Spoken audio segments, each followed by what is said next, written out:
மத்திய பிரதேசத்தில் போலி மருத்துவர் ஒருவர் நோயாளிகளுக்கு இதய அறுவை சிகிச்சை செய்ததில் 7 பேர் அடுத்தடுத்து உயிரிழந்த சம்பவம் பெரும் அதிர்ச்சியை ஏற்படுத்தியுள்ளது. பிரிட்டன் ரிட்டன் என கூறிக்கொண்டு 7 பேரின் உயிருடன் விளையாடிய போலி மருத்துவர் மீது போலீசார் எடுத்த நடவடிக்கை என்ன?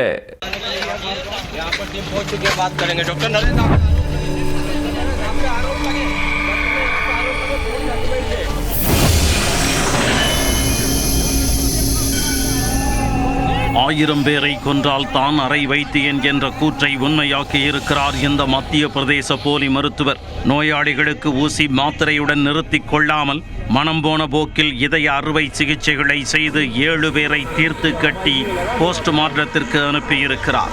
பிரிட்டன் ரிட்டன் என கூறிக்கொண்டு நோயாளிகளின் வாழ்க்கையில் நோகாமல் விளையாடிய அந்த போலி மருத்துவர் யார்?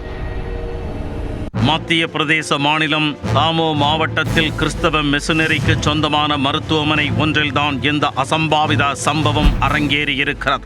பிரிட்டனைச் சேர்ந்த பிரபல இதயவியல் நிபுணர் என கூறிக்கொண்டு ஜான் கெம் என்பவர் வந்திருக்கிறார். அவருக்கு மாதம் 8 லட்சம் ரூபாய் என சம்பளம் பேசி மருத்துவமனை நிர்வாகம் பணியில் அமர்த்தியிருக்கிறார். மருத்துவமனைக்கு வந்த இதய நோயாளிகள் சுமார் 70 பேருக்கு தொடர்ந்து சிகிச்சை அளித்து வந்த அவரை அறுவை சிகிச்சை செய்யுமாறு கூறியிருக்கின்றனர். தான் அறுவை சிகிச்சை செய்வதற்கு தகுதியான மருத்துவர் இல்லை என்பது தெரிந்தும் அடுத்தடுத்து 13 அறுவை சிகிச்சைகளை மேற்கொண்டிருக்கிறார் ஜான் கெம். ஆனால் அதன் பின் அரங்கேறிய சம்பவம் தான் பெரும் அதிர்வலைகளை ஏற்படுத்தியுள்ளது. அறுவை சிகிச்சை செய்து கொண்ட 13 பேரில் 7 பேர் அடுத்தடுத்து உயிரிழந்திருக்கின்றனர். பதறிப்போன மருத்துவமனை நிர்வாகம் தீவிர விசாரணையில் இறங்கிய போதுதான் ஜான் கெம் செய்திருக்கும் மோசடி தெரிய வந்தது.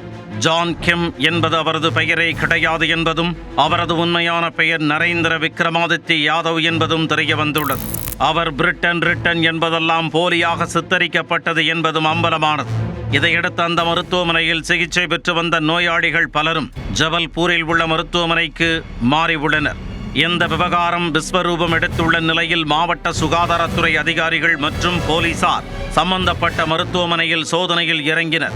தலைமறைவான ஜான் கெம் உத்தரப்பிரதேச மாநிலம் பிரயாக்ராஜில் பதுங்கியிருப்பதாக கிடைத்த தகவலின் பேரில் அங்கு சென்ற போலீசார் அவரை அதிரடியாக கைது செய்துள்ளனர். அவரிடம் நடத்திய விசாரணையில் போலி கல்வி மற்றும் தகுதி சான்றிதழ்களை கொடுத்து மருத்துவராக பணியாற்றியது கண்டுபிடிக்கப்பட்டது.